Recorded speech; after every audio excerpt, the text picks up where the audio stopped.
City cable news కి స్వాగతం. Parking చేసిన లారీలో యథేచ్ఛగా డీజిల్ చోరీ జరుగుతోందని లారీ డ్రైవర్లు ఆందోళన వ్యక్తం చేస్తున్నారు. పార్కింగ్ చేసిన లారీలో డీజిల్ దొంగతనంపై చాలాసార్లు పోలీసులకు ఫిర్యాదు చేశామని వారు పేర్కొంటున్నారు. అయితే పోలీసులు ఎటువంటి చర్యలు తీసుకోవడం లేదని వారు ఆవేదన వ్యక్తం చేస్తున్నారు.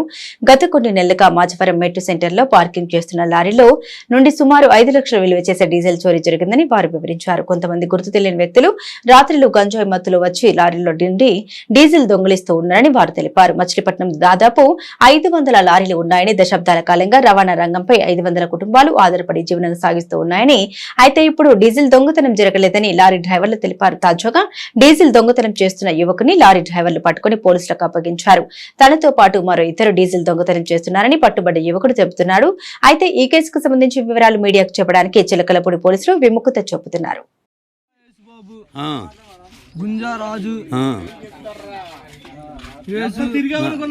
ఇంటి పేరు తెలియదు. చిన్న ముగ్గురింటి పేర్లు తెలుసు బాబాయ్. రాత్రి ఇక్కడికి ఎందరు వచ్చారు మీరు? అసలు ముగ్గురు వస్తే వాళ్ళు పారిపోయారా? నువ్వు బైక్ ఎవరిని కొట్టా? మావాడు చెబుతున్నాడు కదా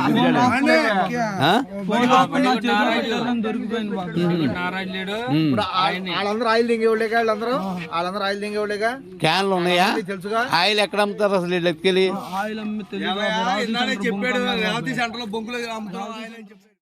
నా పేరు సోపుల చలపతిరావు.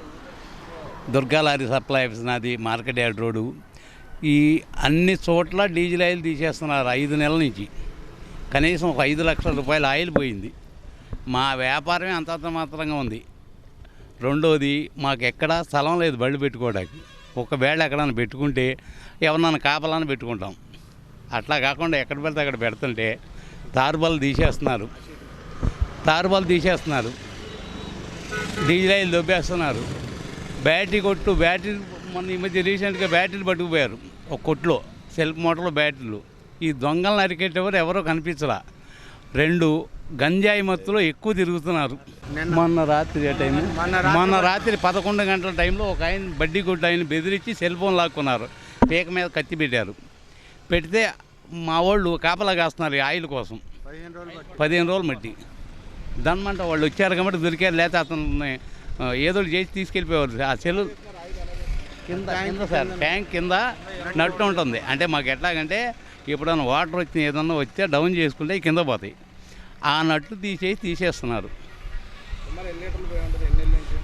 5 నెలల నుంచి 5,000 లీటర్లు దగ్గర పోయింది బాబు. రేవతి హాల్లో దగ్గర అమ్ముతున్నామని ఆ కుర్రోడు చెబుతున్నాడు. అది ఎంతవరకు నిజమో తెలియదు. ముగ్గురు వీళ్ళు చాలామంది ఉన్నారంట. అసలు ఆయిల్ దొబ్బేవారు, ఈ ఎవరన్నా సింగిల్కి వెళ్ళేవాడిని బెదిరించి కత్తి పెట్టి డబ్బులు తీసుకునేవారు, గంజాయి సప్లై చేసే అమ్మాయి కూడా ఉందంట ఒక ఆమె. మీడియా మిత్రులు నమస్కారం అండి. మాది మచిలీపట్నం లారీ ఓనర్. నా పేరు అబ్దుల్ ఖదీర్ అండి. ఇక్కడ మాకు లారీలు పెట్టుకుంటానికి స్థలం లేకపోవడంలో రోడ్డు పక్కన లారీలు పెట్టుకుంటున్నాము. ఈ లారీలు పెట్టుకోవడంలో రోడ్డు పక్కన ఉండటం మూలన దొంగలు ఏ టైంలో వచ్చేసి ఆయిల్ లాగేసుకుంటున్నారు, ఆయిల్ దొంగలు చేస్తున్నారు, బ్యాటరీలు దొంగలిస్తున్నారు. కత్తి తీసుకొని ఈ 5 నెలల మధ్య జరుగుతుందండి. నేను రాత్రి కత్తి పెట్టుకుని ఒక మంచి దగ్గర నుంచి సెల్ ఫోన్ లాక్కొని వెళ్తుండగా ఒకరిని పట్టుకున్నాము. అతను తీసుకెళ్ళిపోయి పోలీస్ స్టేషన్లో హ్యాండ్ ఓవర్ చేశాము. అది పోలీసు వాళ్ళు ఏ సందర్భం చెప్పలేదు. వాళ్ళు తీసుకెళ్ళి అప్పచెప్పించిన తర్వాత పోలీసు వాళ్ళు ఏదైనా సందర్భం చెప్తారో అని చెప్పి చూస్తున్నాం మేము. వాళ్ళు ఎవరు చాలామంది బ్యాచ్ ఉన్నారంట. గంజాయి అమ్ముతున్నారంట. ఇక్కడ జనం చాలామంది అనుకుంటున్నారు. ఇక్కడ నిన్న 3 దొరికారు. 3లో ఇద్దరు పారిపోయారు, ఒకరు దొరికాడు. ఆ ఒకరిని తీసుకెళ్ళిపోయి పోలీస్ స్టేషన్లో అప్పచెప్పాం. పోలీసులు మేము ఇంకెవరెవరు ఉన్నారో ఏంటో మేము తీస్తాము, తీసి మేము ఏ సంగతి చెప్తామని చెప్పేసి నేను అన్నారు. అప్పటి నుంచి ఏ సందర్భం లేదు. మరి అది సంగతి. ఎంత ఉంటే అంత లాగేస్తున్నారండి, వాళ్ళ ఇష్టం. లారీలో ఎంత వస్తే ఆయిల్ అంత లాగేస్తున్నారు. ట్యాంకీలో ఎంత ఉంటే అంత. రోజుకి 2-3 బళ్ళు వెళ్ళిపోతున్నాయి ఆయిల్. అది పోగా బ్యాటరీలు ఇళ్ళకాడ పెట్టుకున్న వాళ్ళకి కూడా బ్యాటరీలు తీసేస్తున్నారు. జనం వెళ్తూ ఉంటే కత్తి చూపించి సెల్ ఫోన్ లాక్కుంటాం, డబ్బులు లాక్కుంటాం. మేము గత 20 సంవత్సరాలుగా రవాణా రంగం మీద ఆధారపడి బతుకుతున్నాం. మచిలీపట్నంలో ఆర్టీఓ పరిధిలో కనీసం 500 లారీలు ఉన్నాయి. 500 మంది కుటుంబాలు రవాణా రంగం మీద ఆధారపడి బతుకుతున్నాయి. కానీ మా లారీలకు కనీస రక్షణ అనేది లేదు ఎక్కడాను. ఇప్పుడు డీజిల్ వాల్యూ పెరిగిపోయింది. ఒక్కో లారీలో ఈ ఆకతాయిలకి 200 లీటర్ల డీజిల్, 300 లీటర్ల డీజిల్ స్టాక్ ఉంటుంది. దాన్ని గమనించిన ఈ ఆకతాయిలు గంజాయి మత్తుకు అలవాటు పడిపోయి విచ్చలవిడిగా డీజిల్ దొంగతనాలు చేస్తున్నారు. పోలీసు వారికి చాలాసార్లు విజ్ఞప్తి చేశాం, కానీ నామమాత్రంగా వాళ్ళని పట్టుకోవడం, విడిచిపెట్టడం జరుగుతుంది. దీని మీద కఠినంగా వాళ్ళని పట్టుకుని నిందితులను అదుపులో తీసుకుని కఠినంగా శిక్షించాలి. మా రవాణా కార్మికుల్ని, రవాణా రంగం మీద ఆధారపడిన వాళ్ళని రక్షణ కల్పించాలి. ఎందుకంటే ఒక్కో లారీకి మేము గవర్నమెంట్కి కట్టేది సంవత్సరానికి 1,50,000 ట్యాక్స్ రూపంలో కానీ, రోడ్ ట్యాక్స్ రూపంలో కానీ, గ్రీన్ ట్యాక్స్ రూపంలో కానీ, ఇన్సూరెన్స్ రూపంలో కానీ, ఫిట్నెస్ రూపంలో కానీ. ఇప్పుడు మచిలీపట్నం ఆర్టీఓ పరిధిలో 500 లారీలు ఉన్నాయండి. కనీసం ఇప్పుడు లారీలు పార్కింగ్కి స్థలాలు లేవు. ఎన్నో సంవత్సరాల నుంచి తరతరాలు గడిచిపోతున్నాయి. మచిలీపట్నంలో పక్కన గుడివాడలో లారీలు పెట్టుకోవడానికి పార్కింగ్ సౌకర్యం ఉంది. దీని మీద రాజకీయ నాయకులు కూడా పట్టించుకోరు. ఎన్నోసార్లు వాళ్ళకి విజ్ఞప్తి చేశాం, ఇలా ఉంది మా పరిస్థితులు. ఇలా రోడ్డు పక్కనేమో పార్కింగ్ చేసి ఇళ్ళకి వెళ్ళిపోతారు. ఎవరికాళ్ళు డ్యూటీలు చేసి వచ్చి అలసిపోయి ఈ లోపు వచ్చి పోలీసు వాళ్ళు ఫోటోలు తీసుకుని వెళ్ళిపోతున్నారు. ఆ ఫైన్ వేసేది 1000 రూపాయలు. లారీ రాజమండ్రిలో వస్తే 5,000 మిగలట్లేదు మాకు. మా పరిస్థితి అయితే దారుణంగా ఉందండి. ప్రపంచ అవయవ దినోత్సవాన్ని ప్రభుత్వ నర్సింగ్ కాలేజ్ ఆధ్వర్యంలో ఘనంగా నిర్వహించారు. ప్రపంచ అవయవ దినోత్సవాన్ని ప్రభుత్వ నర్సింగ్ కాలేజ్ ఆధ్వర్యంలో ఘనంగా నిర్వహించారు. ఈ సందర్భంగా అవయవ దానం గురించి ప్రజలకు అవగాహన కల్పిస్తూ నర్సింగ్ కాలేజీ విద్యార్థులు ర్యాలీ జరిపారు. ఆ ప్రభుత్వ ఆసుపత్రి నుండి బయలుదేరిన ఈ ర్యాలీ పురోగతుల గుండా సాగింది. తోటి మనిషి ప్రాణాల్ని రక్షించి వారికి కొత్త జీవితాన్ని కల్పించే అవయవ దానం అన్ని దానాల్లో విశేషమైందని ఈ ర్యాలీలో ప్రజలకు తెలిపారు. అవయవ దానంపై అపోహలు వీడనాడాలన్నారు. ఈ కార్యక్రమంలో nursing college principal Z Roja, vice principal Raghavamma, NSS programme officer Varalakshmi, faculty Shailaja తదితరులు పాల్గొన్నారు. ఈరోజు అవయవ దానం కార్యక్రమం భాగంగా వరల్డ్ ఆర్గాన్ డొనేషన్ డే సందర్భంగా గవర్నమెంట్ నర్సింగ్ కాలేజ్ నుంచి స్టూడెంట్స్ కమ్ ఫ్యాకల్టీ చిన్న ర్యాలీ కమ్ పబ్లిక్కి దాని మీద అవేర్నెస్ కోసమని మేము ఇక్కడ స్టార్ట్ చేసామండి. సో అన్ని దానంలోకి అవయవ దానం అన్నది చాలా ప్రధానం అన్నది ఇందులో సారాంశం. సో చాలామంది ఆ నిమిషంలో ఆ చిన్న అవయవం వలన మొత్తం ప్రాణాన్ని కోల్పోయే అవకాశం ఉన్నది. కాబట్టి గవర్నమెంట్ వారు దీన్ని కూడా ప్రేరేపించి మనుషుల్లో దాని మీద అవగాహన అనేది ఒకటి ఏర్పాటు చేసి కిడ్నీ, హార్ట్, లంగ్స్, అలాగే స్కిన్, కంటికి కావాల్సిన కొన్ని భాగాలు, రెటీనా ఇలాంటివన్నీ కూడాను దానం చేయడం వలన పుణ్యం, పురుషార్థం, అదేవిధంగా ఒక మనిషిని బ్రతికించి వాళ్ళకు ఒక జీవితాన్ని ఇచ్చారు అన్నది ఇందులో భావన. డొనేషన్ సందర్భంగా గవర్నమెంట్ నర్సింగ్ కాలేజ్ మచిలీపట్నం వారు నిర్వహించే ర్యాలీలో అందరికీ తెలియజేయడం ఏమనగా అందరూ రక్త అవయవ దానం గురించిన అవేర్నెస్ అందరూ కలిగి ఉండాలి. ఎంతోమంది ప్రాణాలని కాపాడుతుంది. ఇప్పుడు ప్రజెంట్ జనరేషన్లో ఈ యొక్క టెక్నాలజీ అనేది పెరిగిపోయింది. తర్వాత అవయవ దానం గురించి అందరూ రిజిస్ట్రేషన్ చేసుకోవాలి. తర్వాత ఈ ర్యాలీ సందర్భంగా మా స్టూడెంట్స్ని అభినందిస్తున్నాను. అన్ని హెల్త్ ప్రోగ్రామ్స్లో పార్టిసిపేట్ చేస్తున్నారు. కాబట్టి ఈ యొక్క అవకాశాన్ని, ఈ యొక్క జ్ఞానాన్ని అందరూ అవేర్నెస్ను అందరూ కలిగి ఉండాలని ఈ సందర్భంగా మేము అందరం చెప్పేది ఏంటంటే మనకున్న డబ్బులో కొంచెం సహాయం చేస్తూ ఉంటాం అందరికీ. మన చీరలు అన్నీ ఇస్తూ ఉంటాం పాత వాళ్ళకి. కానీ మనకి చాలా మిస్బిలీఫ్స్ ఉంటాయి అన్నమాట. ఏంటంటే ఒక కన్ను ఇస్తే మళ్ళీ నెక్స్ట్ జన్మలో కన్ను వస్తుందో రాదో, ఒక అవయవం ఇస్తే నెక్స్ట్ జన్మలో వస్తుందో రాదో, ఇలాంటివన్నీ మిస్బిలీఫ్స్తో లేకపోతే మూఢనమ్మకాలతో ఇవ్వాలా వద్దా మన రక్తం ఇవ్వడానికి కూడా మనం ఇష్టపడతాం, కానీ మన ఆర్గాన్స్ ఇవ్వడానికి ఇష్టపడట్లేదు. కానీ నేను అనుకోవడం మనం చనిపోయినాక ఏమవుతామో మనకు తెలియదు. కానీ ఈ శరీరం కనుక ప్రతి పార్ట్ కనుక ఇవ్వగలిగినన్ని పార్ట్స్ మనం వేరే వాళ్ళకి ఇస్తే ఖచ్చితంగా మరుజన్మలో బాగుంటామన్నది నా ఉద్దేశం. కాబట్టి అందరూ కూడా మనం చనిపోయినాక దాన్ని ఎలాగో కాల్ చేయడమో పూజ చేయడమో చేస్తారు. కాబట్టి పక్క వాళ్ళకు ఉపయోగపడడం అన్నది ప్రధాన కర్తవ్యం. కాబట్టి మనము అందరం తెలుసుకుని మన ఫ్రెండ్స్కి, మన చుట్టాలకి, మన పెద్దవాళ్ళకి, చిన్నవాళ్ళకి అందరికీ మోటివేట్ చేయడం అన్నది మన సొసైటీలో ఒక బాధ్యత. కాబట్టి మనకి 8 రకాల ఆర్గాన్స్ని డొనేట్ చేయొచ్చు.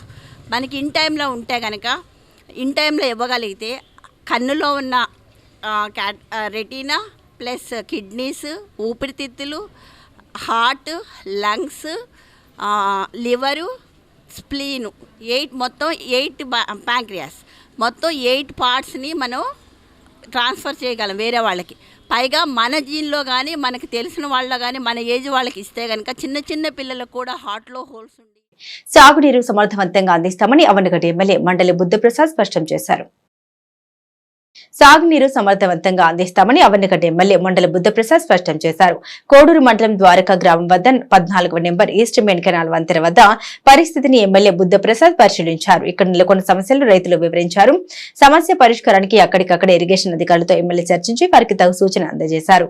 ఆయకట్టు రైతులందరికీ న్యాయం జరిగేలా సాగునీరు అందజేయాలని సూచించారు. ఈ కార్యక్రమంలో నియోజకవర్గ నాయకులు మండలి Venkatram, irrigation DE Ravela Ravikiran, AE Vijay, Janasena మండల అధ్యక్షులు మర్రి గంగయ్య, మాజీ డీసీ చైర్మన్ కాగిత రామారావు, నాయకులు శేషగిరి, దేవనభోయిన వెంకటేశ్వరరావు, ముద్దినేని చంద్రరావు తదితరులు పాల్గొన్నారు. వెనుకబడ్డ తరగతులు వసతి గృహాల్లో మెరుగైన వసతులు కల్పించాలని జిల్లా బీసీ సంక్షేమ సంఘం అధ్యక్షులు షేకుబోయిన సుబ్రహ్మణ్యం డిమాండ్ చేశారు. వెనుకబడిన తరగతుల వసతి గృహాల్లో మెరుగైన వసతులు కల్పించాలని కృష్ణా జిల్లా బీసీ సంక్షేమ సంఘం అధ్యక్షులు షేకుబోయిన సుబ్రహ్మణ్యం బీసీ సంక్షేమ సాధికారత అధికారి జి రమేష్ కి వినతి పత్రం సమర్పించారు. ఈ సందర్భంగా సుబ్రహ్మణ్యం మాట్లాడుతూ హాస్టల్ విద్యార్థులకు మెస్ కాస్మెటిక్ ఛార్జీలు పెంచాలని కోరారు. 6 నెలల నుండి రాష్ట్ర ప్రభుత్వం వార్డెన్లకు మెస్ బిల్లులు చెల్లించడం లేదని తెలిపారు. అలాగే డైట్, విద్యుత్ బకాయిలు చెల్లించడం లేదన్నారు. ప్రతి బీసీ హాస్టల్లో 4వ తరగతి ఉద్యోగుల నియామకాలు చేపట్టాలని కోరారు. మచిలీపట్నంలో పెరుగుతున్న విద్యార్థుల సంఖ్యకు అనుగుణంగా బాలబాలికల వసతి గృహాలను పెంచాలని విజ్ఞప్తి చేశారు. మూతపడిన హాస్టళ్లను తెరిపించాలన్నారు. విద్యార్థులకు నాణ్యమైన సన్నబియ్యంతో భోజనం ఏర్పాటు చేయాలని సుబ్రహ్మణ్యం డిమాండ్ చేశారు. ఈ కార్యక్రమంలో బీసీ నాయకులు జోగి శివ, దనికొండ చిన్ని, ఎం పవన్ తదితరులు పాల్గొన్నారు. కృష్ణా జిల్లా డిప్యూటీ డైరెక్టర్ గారికి వినతిపత్రం ఇవ్వడం జరిగింది. విషయం ఏంటంటే కృష్ణా జిల్లా వ్యాప్తంగా ఉన్నటువంటి సుమారు 43 హాస్టళ్ళు ఉన్నాయి. ఇవి వెనుకబడిన కులాలకు సంబంధించినవి. అందులో కొన్ని మూతపడిపోయినాయి. కొంతమంది పిల్లలు లేక కొన్ని హాస్టల్లో ఇదైనాయి. కొన్ని రిపేర్లు ఉండటం వల్ల అవి చాలా అధ్వానంగా పరిస్థితుల్లో ఉన్నాయి. వాటిని బాగు చేయించి పిల్లలను కూడా స్ట్రెంత్ కూడా పెంచాలని తెలియజేసాం. అలాగే ఇంకో విషయం, బీసీ స్టడీ సర్కిల్ మన కృష్ణా జిల్లా వ్యాప్తంగా స్టడీ సర్కిల్ అనేది లేదు. బీసీ స్టడీ సర్కిల్ కూడా పెట్టిస్తే దానివల్ల కొన్ని వందల వేల మంది పిల్లలు చదువుకుని అభివృద్ధి చెందారని కూడా తెలియజేసాం. ఇంకో విషయం, జిల్లా వ్యాప్తంగా ఉన్నటువంటి హాస్టళ్ళకి ఫుడ్డు, కాస్మెటిక్ ఛార్జీలు, వీటన్నిటికీ పాత రోజుల్లో ఉన్నటువంటి బిల్లులు ఇస్తున్నారు. ఇప్పుడు రేట్లు పెరిగినాయి. ఇప్పుడు రేట్లకి అనుగుణంగా వాటిని కాస్మెటిక్ ఛార్జీలు కానీ, వాళ్ళ నాణ్యమైన ఆహారం కానీ, మంచి బియ్యం కానీ అందించాలంటే ఇప్పుడున్న రేట్ల ప్రకారం రేట్లు పెంచితే అవన్నీ ఉపయోగపడతాయి.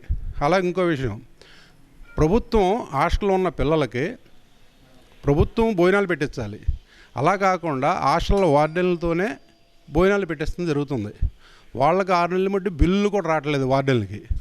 వాళ్ళు పిల్లలకే భోజనాలు పెట్టాలా, వాళ్ళ కుటుంబాలను పోషించాలో కూడా అర్థం అవ్వట్లేదు. కృష్ణా జిల్లా బీసీ సంక్షేమ సంఘం షేకుబోయిన సుబ్రహ్మణ్యం ఆధ్వర్యంలో మన బీసీ వెల్ఫేర్ బీసీ హాస్టల్కి సంబంధించి డీడీ గారిని కలవడం జరిగింది. విషయం ఏంటంటే మన జిల్లాలో 43 హాస్టల్స్ బీసీ హాస్టల్స్ ఉన్నాయి. వీటిల్లో హాస్టల్స్ అన్నింటిలో కూడా మెరుగైన సదుపాయాలు కల్పించాలని మరియు వాళ్ళకి నాణ్యమైన ఆహారం పదార్థాలు ఇవ్వాల్సిందిగా, తదుపరి బీసీ హాస్టల్లో 4వ తరగతి ఉద్యోగుల్ని నియమించాలని, తర్వాత ఈ బీసీ హాస్టల్లో చాలా వరకు కొన్ని హాస్టల్స్ చాలా వరకు స్లాబ్లు ఊడిపోయి, పెచ్చులు ఊడిపోయి, తర్వాత దానికి నిర్మాణమైన నాణ్యం చేయాలని చెప్పేసి మేము బీసీ సంక్షేమ సంఘం తరపున డీడీ గారిని కలవడం జరిగింది. ఆయన సానుకూలంగా స్పందించి ఈ విషయాల మీద మేము చర్యలు తీసుకుంటామని చెప్పేసి ఆయన చెప్పడం జరిగింది. విద్యార్థులందరూ ఒక లక్ష్యాన్ని ఎంచుకుని తమ భవిష్యత్తుకు బంగారు బాటలు వేసుకోవాలని పెడన ఎమ్మెల్యే కాగిత కృష్ణప్రసాద్ సూచించారు. పెడన మండల పరిధిలోని నందమూరులో శ్రీ వాసవి ఇంజనీరింగ్ కళాశాలలో తిరంగా 2024 డిస్ట్రిక్ట్ లెవెల్ కాంపిటీషన్ పోటీలను పెడన ఎమ్మెల్యే కాగిత కృష్ణప్రసాద్ ప్రారంభించారు. అనంతరం ఆయన విద్యార్థులను ఉద్దేశించి ప్రసంగించారు. తొలుత కార్యక్రమానికి విచ్చేసిన ఎమ్మెల్యే కృష్ణప్రసాద్ ను కళాశాల యాజమాన్యం స్వాగతం పలుకుతూ అనంతరం ఘనంగా సత్కరించారు. కళాశాల correspondent Kumar Babu, principal NVK Prasad, BKS Reddy, executive director Dosapatti Baba, coordinator Anil Kumar తదితరులు పాల్గొన్నారు. ప్రతి ఒక్కరికి కూడా ముందుగా నా యొక్క ఆల్ ద బెస్ట్ విషెస్ తెలియజేసుకుంటా ఉన్నాను. చాలా సంతోషంగా ఉన్న రోజున మరి పిల్లల్లో ఉన్నటువంటి ప్రతిభని బయటకు తీసుకొచ్చే విధంగా ఒక కార్యక్రమాన్ని చేపట్టినందుకు మరి గత సంవత్సరం నుంచి కూడా ఈ కార్యక్రమాన్ని కార్యక్రమాన్ని నిర్వహిస్తున్నటువంటి మరి యాజమాన్యానికి అలాగే ఇక్కడ ఉన్నటువంటి సిబ్బంది అందరికీ కూడా నా యొక్క అభినందన తెలియజేసుకుంటా ఉన్నానండి.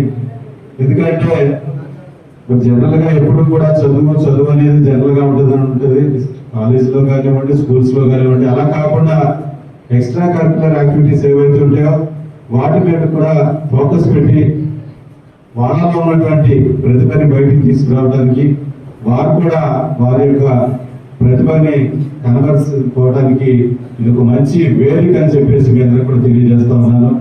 తప్పకుండా ఇక్కడ ఉన్నటువంటి చాలా మంది ఇంజనీరింగ్ స్టూడెంట్స్ కూడా చాలా మంది ఉన్నారు. మీరందరూ కూడా ఒక విషయాన్ని గమనించాలి. నేను కూడా బీటెక్ చేసే ఈ రోజున ఈ స్థాయిలోకి వచ్చాను.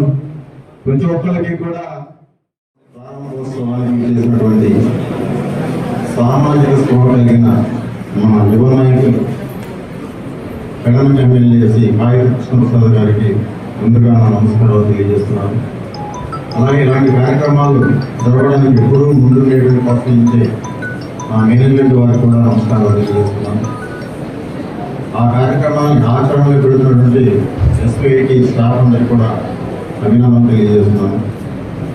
భారతదేశం అన్ని రంగాల్లో ముందు వెళ్తుంది అనే దానికి నిదర్శనం ఈరోజు పాల్గొంటున్న ఈ విద్యార్థులు మా ఉత్సాహిత ఆనందం ఇవన్నీ కూడా చూస్తుంటే మన భారతదేశం చాలా ముందుకు వెళ్తుంది అన్ని రంగాలు ఉండడానికి ఏ రకమైన సందేహం లేదండి.